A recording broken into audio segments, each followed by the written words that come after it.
Hello guys, welcome back to my YouTube channel. Muli, this is Gerald's TV. At ngayong araw, meron naman po tayong panibagong video. At ito nga po ay patungkol dito sa magkapatid na Australiano. Ito po ay kambal na kung saan ay ito po ay nakatira sa bundok. At grabe, sa umpisa ay talagang nakakaawa ang kanilang naging sitwasyon, ang kanilang buhay.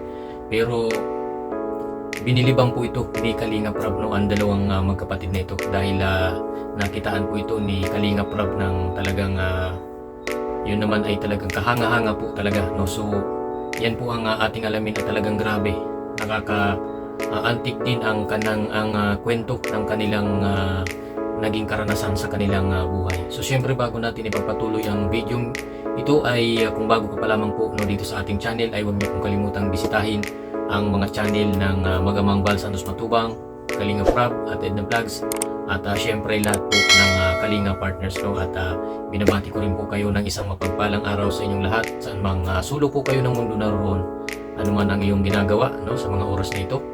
Lagi niyo pong tatandaan, mag-iingat po kayo palagi. Alright, ito na mga kaibigan, at yan po ay sina Edward at Edwin. Sila po ay magkapatid at kambal, Sila po ay talagang may kwento rin sa kanilang buhay na nakakaantig din, at talagang bagamat sila po ay nakaranas ng kahirapan sa buhay mula nung sila ay maliit pa, ay talagang bibili po kayo sa dalawang itong magkapatid. At ito nga mga kaibigan, ito ay kamakailan ay na-vlog po ito ni Kalingap Rab, at nakilala nga po ang magkapatid na ito. At ito nga ay may lahing pagka-Australiano, anak ng isang Australiano na nahiwalay sa kanilang ama dahil ang kanilang ama ay siguro ay pumunta ng Australia at hindi na po balik dito sa Pilipinas, pero ang magkambal na ito ay dito na pinanganak sa Manila, sa Mindanao. At ito nga ngayon ay nakilala po ito ni Kalingap Rab dito na sa Dait. At grabe, nakakabilib tong dalawang ito dahil bagamat wala po silang tatay, nahiwalay sila sa tatay, nanay lang po ang kanilang nakakasama, ay talagang nakitaan po ito ni Kalingap Rab ng kasipagan, sobrang sipag ng dalawang ito at maraming alam na gawin or trabaho. At ito nga sila ay nakatira sa bundok, at napansin nga ni Kalingap Rab na talagang masipag po sila sa pagtatanim, Pagamat sa unang tingin mo ay talagang makikita mo at mapapansin mo na sila ay mga foreigner talaga, dahil sa itsura pa lang, sa kutis nila, ay talagang mapapansin nyo po na sila po ay talagang may lahi, na foreigner. Pero nakakabilib po ang dalawang ito dahil sanay po sa trabahong mahirap, or kumbaga sanay sa mga trabahong mabibigat, katulad nga nito sa bukid, sila po ay nagtatanim ng mga saging, ng kung ano-anong mga gulay, ay talagang marunong po sila.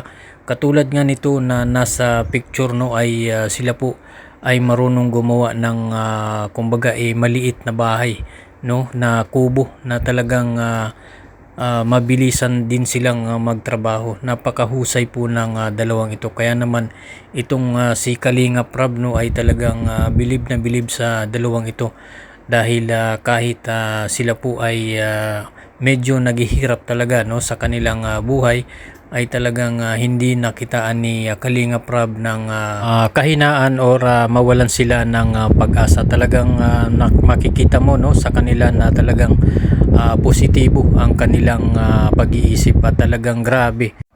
Mabait nga din ito, at napakasipag talaga ng magkapatid na ito.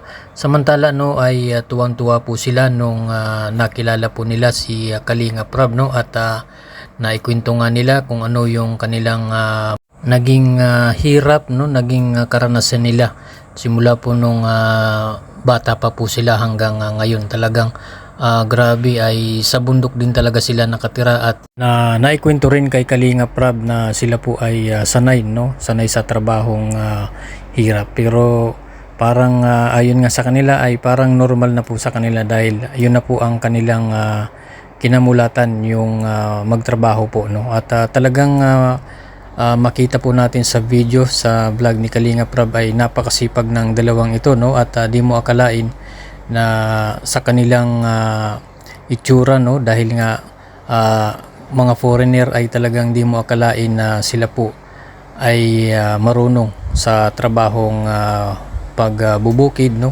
or sa trabahong mahirap, no. Kaya nakakatuwa at kaya naman itong si Kalinga Prab ay bilib na bilib dito, no, sa magkapatid nito. Samantala, no, ayon kay Kalinga Prab ay dahil nandyan na rin sila, no, sa Kalingap at inilapit nga ito kay Kalinga Prab ang magkapatid na ito ay handa po na tulungan, no, ni Kalinga Prab itong magkapatid na ito, no, lalong lalo na sa kanilang pag-aaral, no, ay tutulong nga po itong si Kalinga Prab.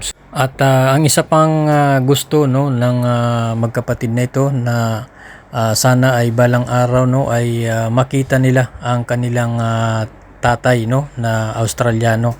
At yun nga, baka siyempre, no, mga kaibigan, sa pamamagitan ng channel po ni Kalinga Prab, no, ay sana ay mapanood ng tatay niya or sino mang kamag-anak ng tatay nila at talagang maikwento rin na at mapaabot na itong magkapatid na ito ay hinahanap sila, no, or hinahanap yung tatay nilang Australiano. So sana, no, ay dumating yung time na talagang magkita-kita po sila. Sigurado, no, parang siguro ay talagang yung tatay nila ay matutuwa, no, dito sa mga anak niya, no, dito nga sa kambal na ito dahil napakasipag at napakabait po ng dalawang ito. So yun lamang po mga kaibigan ang ating video ngayon, no. Sana po ay patuloy po nating suportahan ang buong Team Kalingap, no. Lalong lalo na ang mag-amang Val Santos Matubang, Kalinga Prab, Ate Edna Vlogs at syempre lahat po ng Kalinga partners, no. At syempre ay tayo po ay nagpapasalamat po, no, dito kay Kuya Val Santos Matubang at Kalinga Prab, no, dahil meron po silang itinatag na ganitong programa, no, na ang Kalingap. Dahil sa tulong talaga po ng Kalingap ay marami na po ang mga kababayan natin ang natulungan at nabago ang kanilang buhay at isa pa nabigyan talaga ng pag-asa, no, ang ating mga kababayan. At isa na nga po itong magkapatid na ito, no, na ngayon po ay matutulungan po ito ng Team Kalingap, no, ni Kalinga Prab. So yun lamang po mga kaibigan, maraming salamat po sa inyong panonood. At syempre kung bago ka pa lamang po dito sa ating channel ay huwag niyo pong kalimutang mag-like at subscribe at pakihit na lang po ng notification bell para updated ka sa ating mga bagong i-upload na mga videos. Salamat po at God bless you all.